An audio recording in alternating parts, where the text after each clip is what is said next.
शेतकरी मित्रांनो राम राम नमस्कार। शेतकरी मित्रांनो, राज्यातील कांदा उत्पादक शेतकऱ्यांसाठी सर्वात ताजी आनंदाची बातमी, खुश खबर, गुड न्यूज। होय शेतकरी मित्रांनो, कांद्याच्या बाजारभावात पुन्हा एकदा आता सुधारणा चांगलीच होताना दिसत आहे। कोणत्या बाजार समितीमध्ये कांद्याला सर्वात जास्त बाजारभाव मिळाला या व्हिडिओच्या माध्यमातून जाणून घेऊ। आपल्या हाती आलेले सर्वच बाजार समितीचे ताजे कांद्याचे बाजारभाव। त्या अगोदर आपणास विनंती करतो, शेतीविषयक असो किंवा इतर सर्व प्रकारच्या माहितीसाठी प्रत्येक शेतकऱ्यांनी आपले YouTube चॅनल नक्की एकदा सबस्क्राइब करा, या व्हिडिओला लाईक करून घ्या।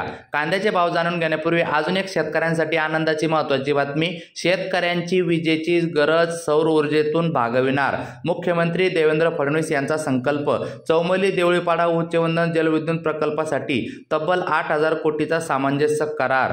मित्रांनो, राज्य सरकारने आशियातील सर्वात मोठा सौर ऊर्जा प्रकल्प हाती घेतला असून त्याद्वारे शेती क्षेत्रातील संपूर्ण ऊर्जेची गरज सौर ऊर्जेकडे वळवण्याचा उपक्रम राबविला जाणार आहे। या प्रकल्पातून तब्बल 16 गिगावॅट इतकी वितरित सौर ऊर्जा क्षमता निर्माण होणार आहे, असे मुख्यमंत्री देवेंद्र फडणवीस यांनी सोमवारी सांगितले। मित्रांनो, पंचमौली देवळीपाडा उंदचन जलविद्युत धुळे नंदुरबार प्रकल्पासाठी हरियाणा येथील GSCPSC महा प्रायव्हेट लिमिटेड कंपनीबरोबर फडणवीस यांच्या उपस्थितीत 8,000 कोटीचा गुंतवणुकीचा सामंजस्य करार सह्याद्री अतिथीगृहावर करण्यात आला। या प्रसंगी अतिरिक्त मुख्य सचिव दीपक कपूर, सचिव संजय बेलसरे, GSCPSPचे अध्यक्ष सुमित नंदा, संचालक शुभ नंदा, मुख्य विपणन अधिकारी अनुप भाटनगर, उपाध्यक्ष विमल सक्सेना, विकास कुमार पाठक आदी उपस्थित होते। कपूर आणि सुमित नंदा यांनी करारावर स्वाक्षरी केल्या। सह्याद्री पर्वतरांगामध्ये अनुकूल स्थिती, मुख्यमंत्री म्हणाले की राज्यात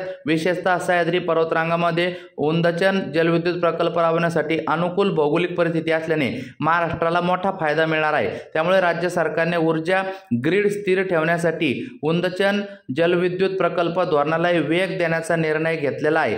ग्रीड स्थिरतेसाठी सुमारे 1 लाख मेगावॅट क्षमतेची उंदचन जलविद्युत प्रकल्पाची उभारणी करण्याचे लक्ष्य निश्चित केले आहे। या माध्यमातून महाराष्ट्राचेच नव्हे तर राष्ट्रीय वीज ग्रीड स्थिर ठेवण्याची क्षमता निर्माण होईल।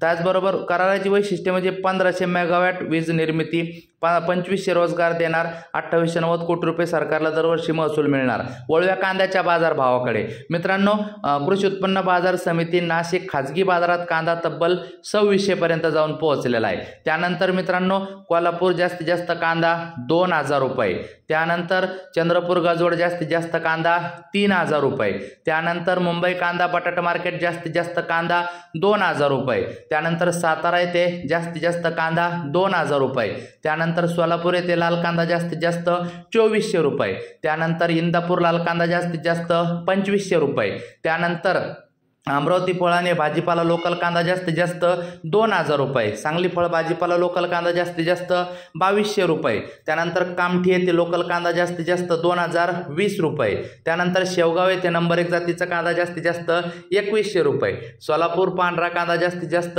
3,100 रुपये, त्यानंतर नागपूर पांढरा कांदा जास्तीत जास्त 2,000 रुपये, त्यानंतर लासलगाव उन्हाळी कांदा जास्तीत जास्त 2,101 रुपये, त्यानंतर लासलगाव विंचूर उन्हाळी कांदा जास्तीत जास्त 2,016 रुपये, त्यानंतर राहुरी वांबोरी उन्हाळी कांदा जास्तीत जास्त 2,000 रुपये, त्यानंतर कळवण उन्हाळी कांदा जास्तीत जास्त 2,575 रुपये, त्यानंतर संगमनेर उन्हाळी कांदा जास्तीत जास्त 2,001 रुपये, त्यानंतर चांदवड उन्हाळी कांदा जास्तीत जास्त 2,111 रुपये, त्यानंतर पिंपळगाव बसवंत उन्हाळी कांदा जास्तीत जास्त तब्बल 2,700 रुपये, नामपूर करंजळ जास्तीत जास्त उन्हाळी कांदा 2,115 रुपये।